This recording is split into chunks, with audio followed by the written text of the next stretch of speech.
Chapter 6, Fliss. I can't believe she's ignored me for a full 24 hours. She's got some nerve.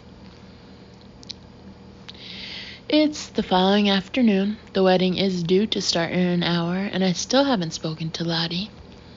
She's sidestepped my every call, approximately 100 of them. But at the same time, she's managed to leave a whole series of messages on my phone about the registry office and the restaurant and meeting for pre-wedding drinks at Bluebird. A purple satin bridesmaid's dress arrived at my office at lunchtime.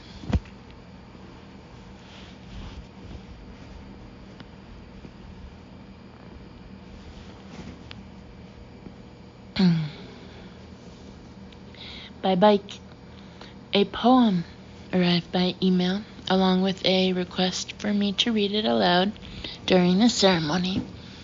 It will make our day so special. She doesn't fool me. There's a reason she's not been taking my calls. She feels defensive, which means I'm with a chance. Which means I'm in with a chance. I know I can talk her out of this nonsense. I just need to work out exactly where her vulnerability is and exploit it. As I arrive at Bluebird, I can see her already sitting at the bar in a cream lace mini dress with roses in her hair and adorable vintage-style shoes with button straps. She looks radiantly beautiful, and for a moment I feel bad coming in to derail her. But no, someone has to stay sane around here.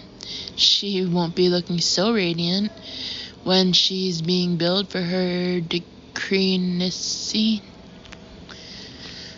Noah's not with me. He's having a sleepover with his friend Sebastian. I fibbed to Lottie, saying it was really special and he would be so sorry to miss the wedding. The real reason is that I'm not intending for there to be any wedding. Lottie has spotted me and waves to get my attention. I wave back and approach with an innocent smile. I'm walking into the paddock quietly, unthreateningly, the halter hidden behind my back. I'm the bride whisperer. You look gorgeous. As I reach Lottie, I give her a huge hug. How exciting. What a happy day. Lottie scans my face without replying, which proves I'm right. She's on the defensive. But I keep my smile steady as though I haven't noticed a thing. I thought you weren't keen on the idea, she says at last. What? I act shocked. Of course I'm keen on the idea. I was just surprised, but I'm sure Ben is absolutely wonderful and you'll be happy for many, many years. I hold my breath. She's visibly relaxing. Her guard is coming down.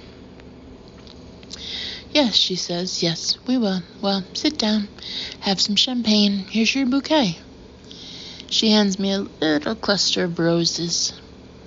Wow, fabulous.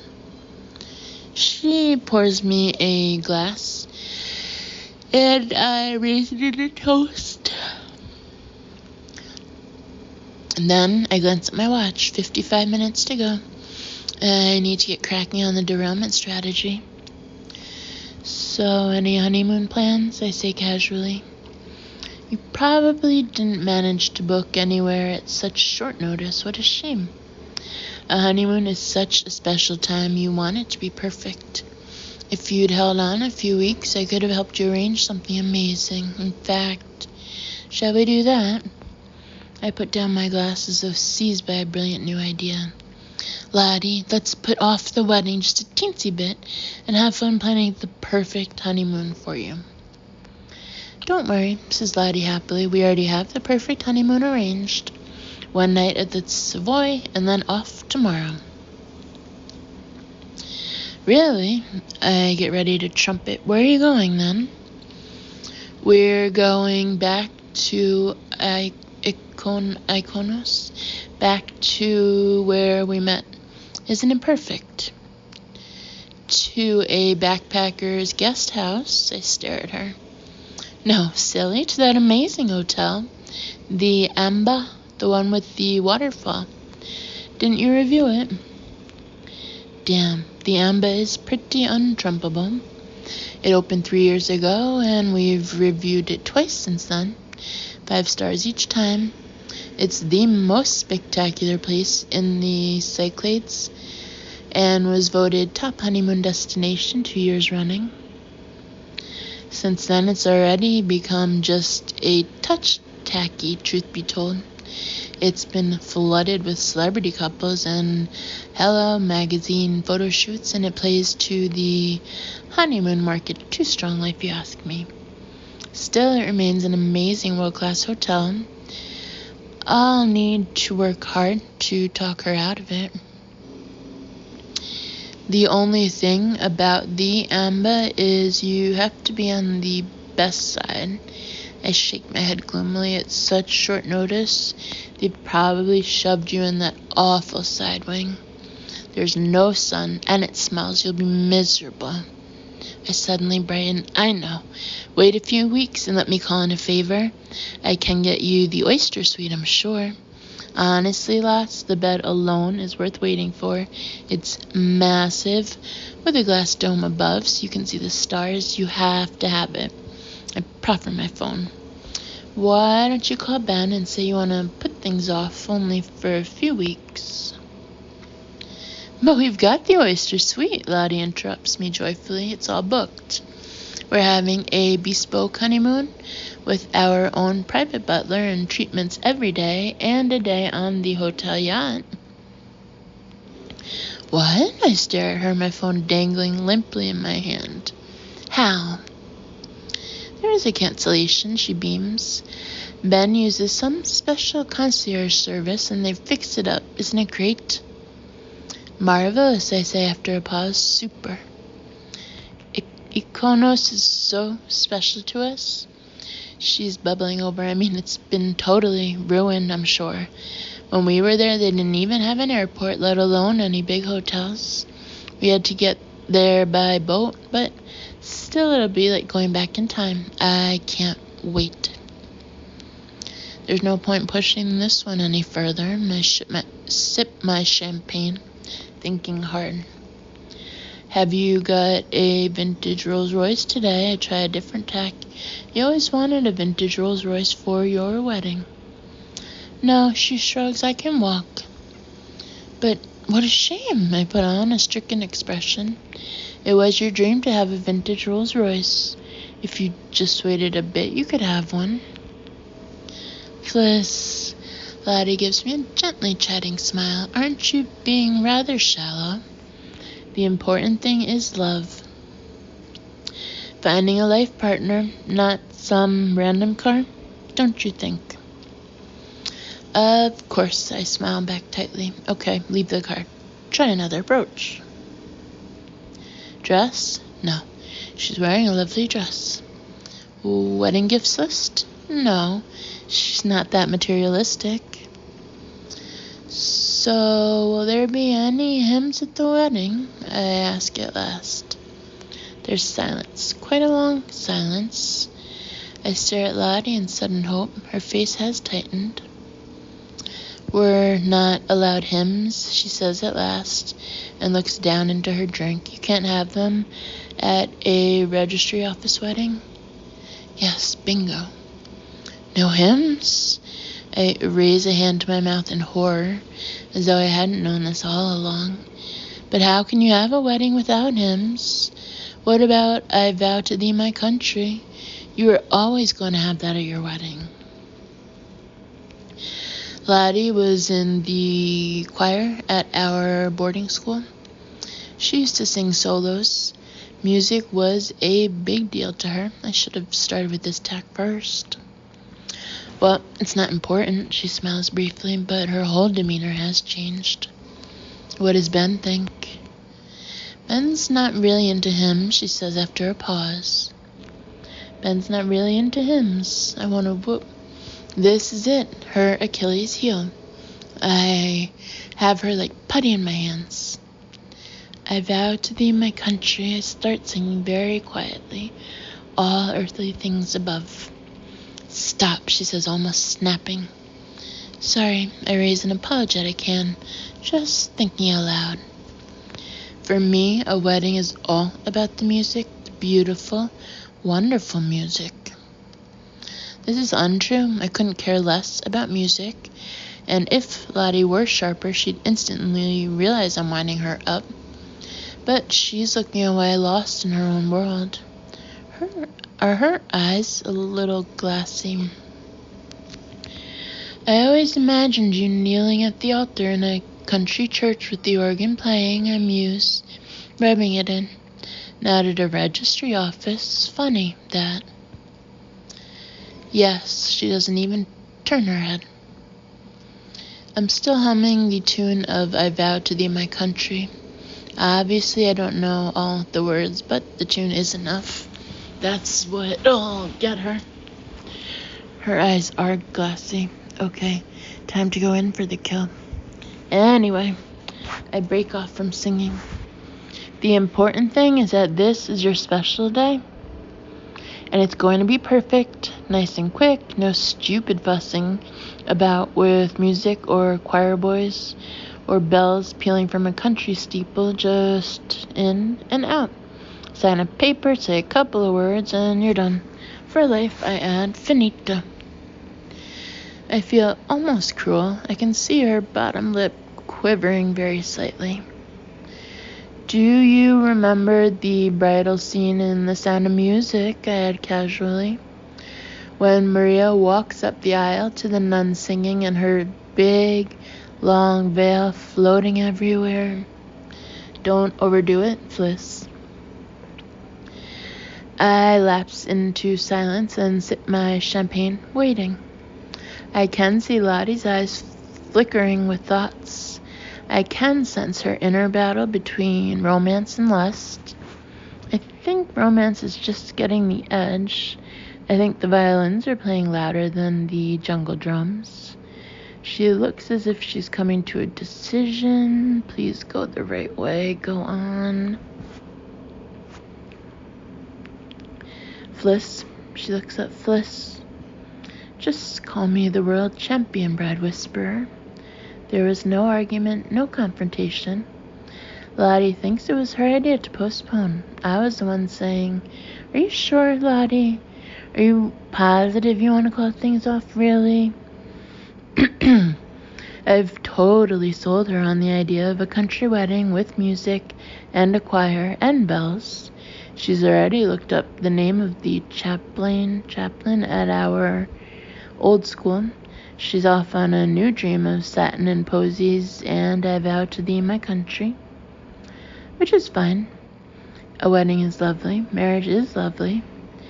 Maybe Ben is destined to be her life partner, and I'll kick myself as she has her 10th grandchild and think, what was my problem? But at least this way gives her some breathing space.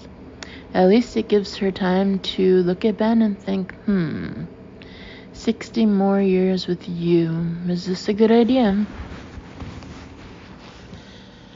Lottie's gone off to the registry office to tell Ben the news. My work is done. The only task remaining is to buy her bride's magazine. We're gonna meet up for coffee tomorrow and have a cozy chat about veils, and then, in the evening, finally I'll get to meet Ben. I'm waiting to cross the King's Road, mentally congratulating myself for being so brilliant, when I see a face I recognize. Beaky nose, windswept dark hair, rose in his buttonhole. He's about 10 feet tall and is striding along the pavement on the other side with a kind of thunderous frown that you wear when your rich best friend has been grabbed by an evil gold digger and you've got to be best man. As he's walking, his rose suddenly falls out and he stops to pick it up. He's looking at it with such a murderous expression, I almost want to laugh. Well, wait till I tell him. What's his name again? Oh, yes, Lorcan. Hi! I wave frantically as he moves off. Lorcan, stop! His stride is so fast, I'll never catch up with him. He pauses and swivels round suspiciously, and I wave again to get his attention. Over here, me! I need to speak to you! I wait for him to cross, then approach him, brandishing my bouquet. I'm Fliss Graveney. We spoke yesterday, Lottie's sister. His face clears briefly. Then it's back to the cheery wedding day scowl. I suppose you're heading there now. I'd forgotten about the ridiculous movie trailer voice, although somehow it sounds less ridiculous when it's not a disembodied voice coming down a phone line. It matches his face, dark and kind of intense. Well, actually, I can't help sounding complacent. I'm not heading there because it's off. He stares at me in shock. What do you mean? It's off. For now, I add. Lottie's gone to postpone the wedding. Why? He demands. He's so bloody suspicious. So she can make sure Ben's fortune is invested in a way that makes it easy to plunder, I say with a shrug, obviously. Lorcan's face flickers with amusement. Okay, I deserve that. What's going on? Why is she postponing? I talked her out of it, I say proudly. I know my sister, and I know the power of suggestion. After our little chat, she wants a romantic wedding in a small stone church in the country. That's why she's postponing. My reasoning is, if they delay, at least it gives them a chance to see if they're right for each other. Well, thank goodness for that, Lorcan breathes out and runs a hand through his hair. Finally, his hackles are coming down. Finally, his brow is starting to relax. Ben is in no place to be getting married right now. It was nuts. Ridiculous, I agree. Insane. Stupidest idea ever. No, I take that back. I glanced down at myself. Putting me in a purple bridesmaid's dress was the stupidest idea ever. I think you look very nice. Another flicker of amusement passes across his face. He glances at his watch. What should I do? I'm supposed to be meeting Ben at the registry office by now. I think we should stay away. Agreed. There's a pause. This is weird, standing on a street corner all dressed up with no wedding to go to. I finger my bouquet awkwardly and wonder if I should throw it in the bin. It seems wrong somehow. Do you feel like a drink? Says Lorcan abruptly. I feel like a drink. I feel like about 6 drinks, I counter. It takes it out of you talking someone out of a wedding. Okay, let's do it. A man of swift decisions. I like that. He's already ushering me down a side street toward a bar with a striped canopy and French-looking tables and chairs. Hey, I assume your sister did call it off. Lorcan stops dead in the doorway. We're not going to get an irate text saying, where the hell are you? Nothing from Lottie. I check my phone. She was pretty determined to cancel. I'm sure she did. Nothing from Ben either. Lorcan's looking at his BlackBerry. I think we're in the clear. He ushers me to a corner table and opens the drinks menu. You want a glass of wine? I want a large gin and tonic. You've earned it. He gives that flicker of a smile again. I'll join you. He orders the drink, switches off his phone, and slips it into his pocket. A man who puts away his phone. I like that, too. So why is it about time for Ben to be getting married, I ask. In fact, who is this Ben? Fill me in. Ben. Lorcan's face twists wryly as though he doesn't know where to start. Ben. There's a long pause. Has he forgotten what his best friend is like? He's bright, inventive. He has a lot going for him. He sounds so strained and unconvincing. I stare at him. Do you realize you sound as if you were saying he's an ex-murderer? I did not. Lorcan looks caught out. You did. I've never seen anyone look so negative while they're trying to big up their friend. I put on a funereal voice. He's bright. He's inventive. He kills people in their sleep in inventive ways. Jesus, are you always this? Lorcan breaks off and sighs. Okay, I suppose I'm trying to protect him. He's in a difficult place, Ben. His father died. The company has an uncertain future, and he needs to decide which direction it's going in. He's a natural gambler, but he lacks judgment. It's difficult for him. He's having a bit of an early midlife crisis, I guess. An early midlife crisis. Oh, perfect. Just what Lottie needs. Not husband material, then, I say, and Lorcan snorts. Maybe one day when he's got his shit together. Last month he was buying a cabin in Montana. Then he was going to buy a boat and sailing races. Before that, he was all about investing in vintage motorbikes.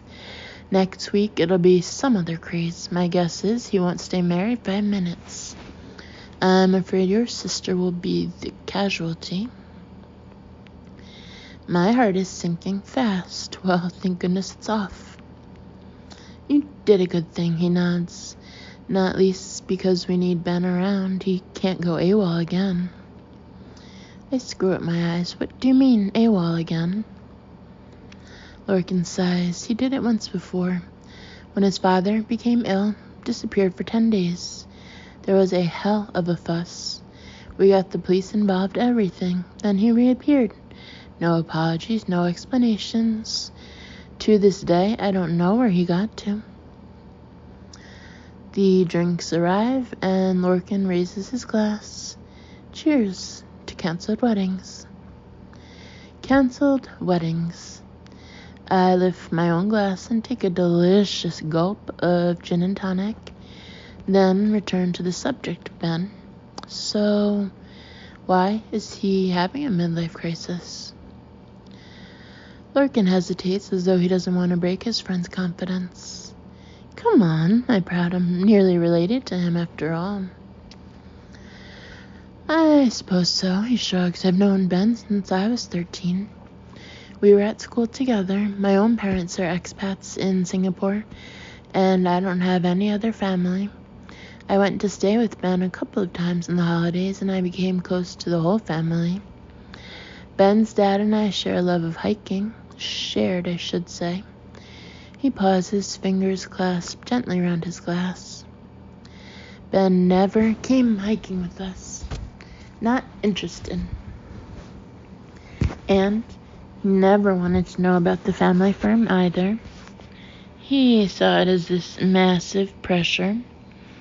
Everyone expected he'd join his father as soon as he left school, but it was the last thing he wanted to do. So how come you work for them? I joined a few years ago. Lorcan gives an odd little half smile. I was going through some personal stuff. I wanted to get out of London, so I went to stay with Ben's dad up in Staffordshire. At first, I was just planning to spend a few days there, go on some hikes, clear my head. But I started getting involved with the company, never left. Staffordshire, I say in surprise, but don't you live in London? We have offices in London, of course, he shrugs. I commute between the two, but I prefer being up there. It's a beautiful setting. The paper mills are set in a country estate. The offices are in the main house, the family home. It's grade 1 listed. Did you see that BBC series Heighton Hall? He adds. Well, that's us. They shot there for 8 weeks. Little money spinner for us. Heighton Hall. I stare at him. Wow, that place is beautiful and massive. Lorcan nods. Lots of workers live in cottages on the estate. We do guided tours of the house. the mills, the woodland. We have local conservation projects. It's kind of special. His eyes have lit up. Right, I'm digesting all this. So, you started working for the company, but Ben wasn't interested? Not until his dad became ill and he had to face the fact he was going to inherit this thing, says Lorcan bluntly. Before that, he did everything he could to avoid it. He trained as an actor. He tried out stand-up comedy. It was him. I put my gin and tonic glass down with a tiny crash.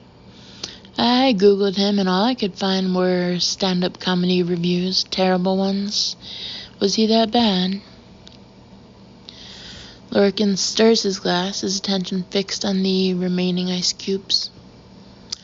You can tell me. I lower my voice between us. Was he embarrassing? Lorcan isn't answering. Well, of course he isn't. He doesn't want to diss his best friend. I respect that. Alright, I say after a moment's thought. Just answer me one thing. When I meet him, is he going to tell me jokes and I have to pretend they're funny? Watch out if he starts a riff on jeans. Alas, Lorcan looks up, his mouth twitching, and laughs. I'll be upset if you don't. Jeans. I make a mental note. Okay. Thanks for the warning. Is there anything positive to say about this guy? Oh, Lorcan seems shocked. Of course.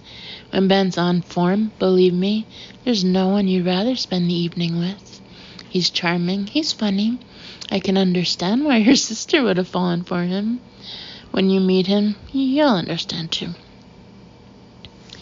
I take another gulp of my drink. I'm slowly starting to relax.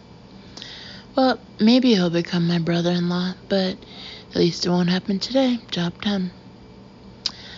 I'll talk to Ben later. Lorcan nods. Make sure he doesn't get any stupid ideas. At once, I feel a tweak of irritation. I just said job done, didn't I? You don't have to talk to Ben, I say politely. I've already sorted it. There's no way Lottie will get married in a hurry now. I'd leave it. It can hurt. He looks unmoved, just to hammer the point home. Yes, it can. I plunked my drink down. Don't do any hammering. I've spent half an hour making Lottie think that pulling out of the wedding was her idea. I was subtle. I was careful. I didn't go rushing in like a hammerer. His face doesn't shift a millimeter. He's clearly a control freak. But so am I. And this is my sister. Don't talk to Ben. I command him leave it. Less is more. There's a pause. Then Lorcan shrugs and drains his drink without answering. I'm guessing he knows I'm right, but doesn't want to admit it. I finish my gin and tonic too. Then wait a beat, almost holding my breath. I'm hoping he suggests another drink, I realize. I only have an empty house to go to. No work, no plans. And the truth is, I like sitting here, sparring with this slightly too intense, slightly bad-tempered man. Another?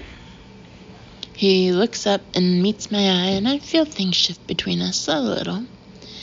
The first drink was like a coda to the whole affair. It was resolution. It was just being polite. This is more than polite. Yes, let's. See him again? I nod and watch as he summons the waiter and orders. Nice hands. Good strong jaw. Unhurried. Laconic mannerisms. He's a lot more appealing than his webpage gives away. Your website photo is terrible, I say abruptly as the waiter disappears. Really bad. Did you know that? Wow. Lorcan raises his eyebrows, looking taken aback. You're direct. Lucky I'm not vain. It's not about vanity. I shake my head. It's not that you're better looking in the flesh. It's that your personality is better. I'm looking at you, and I'm seeing a guy who makes time for people. A guy who puts away his phone, who listens. You're charming. In a way. In a way? He gives an incredulous laugh. But your photo doesn't say that. I ignore him. In your photo, you're scowling. You're giving out the message. Who the hell are you? What are you looking at? I haven't got time for this. You got all that from one website photo. I'm guessing you gave the photographer about 5 minutes and grumbled the whole time and checked your BlackBerry between every shot. Bad move. Larkin seems a bit speechless, and I wonder if I've gone too far. Okay, of course I've gone too far. I don't even know the guy, and I'm critiquing his photo. Sorry, I backpedal. I can be blunt. No kidding. Feel free to be blunt back. I meet his eyes. I won't be offended. Fair enough, says Larkin without missing a beat. That bridesmaid's dress is terrible on you. In spite of myself, I feel a flicker of hurt. I didn't think it was that bad. Earlier on, you said it looked very nice, I retaliate. I was lying. You look like a fruit pastille. Pastille? I guess I asked for it. Well, okay, maybe I do look like a fruit pastille. I can't resist making a little extra dig. But at least I don't have a picture of myself looking like a fruit pastille on my website. The waiter puts down 2 more gin and tonics, and I pick mine up, feeling a bit fired up after our exchange. I'm also wondering how we've got so far off topic. Maybe we should get back to the subject in hand. Did you hear about Lottie and Ben's no sex policy, by the way, I say? How ridiculous is that? Ben mentioned something. I thought he was joking. It's no joke. They're waiting till the wedding night. I shake my head. If you want my opinion, it's irresponsible to get married to someone without sleeping with them. It's asking for trouble. Interesting idea, Larkin shrugs. Old-fashioned. I take a deep gulp. I'm feeling a need to offload my thoughts on the subject, and I can't exactly sound off to Noah.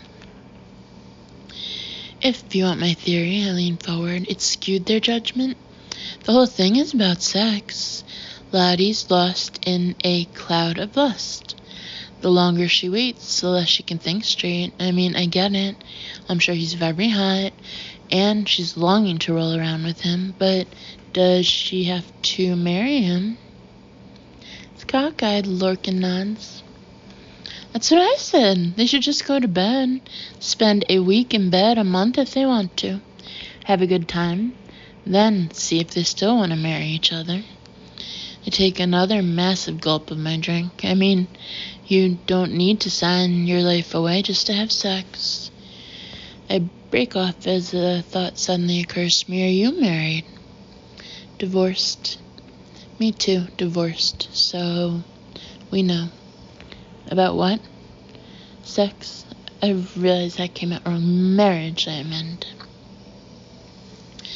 Larkin thinks for a moment, sipping his drink. The more I think back over the last few years, he says slowly, the less I feel I know about marriage. Sex, on the other hand, I would hope I've nailed. The gin has gone straight to my head. I can feel it buzzing around, loosening my tongue. I'm sure you have, I hear myself saying.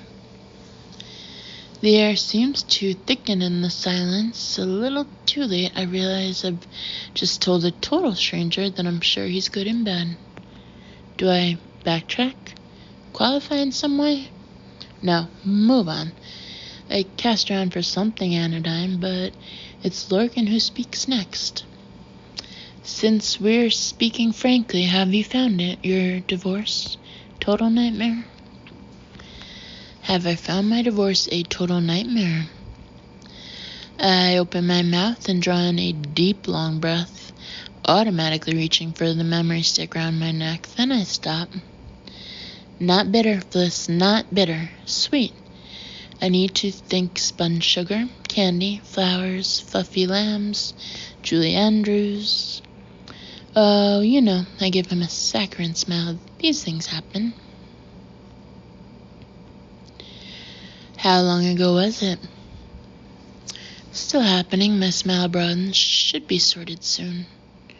And you're smiling? He sounds incredulous. I like to be zen about it. I nod several times. Stay calm, move on, look on the bright side. Don't dwell. Wow. Lorcan's eyes have widened. I'm impressed. Mine was 4 years ago. Still hurts.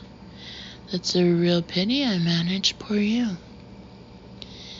My fake smile is nearly killing me. I want to ask him how it still hurts and what happened, and shall we compare ways in which our exes are total louses.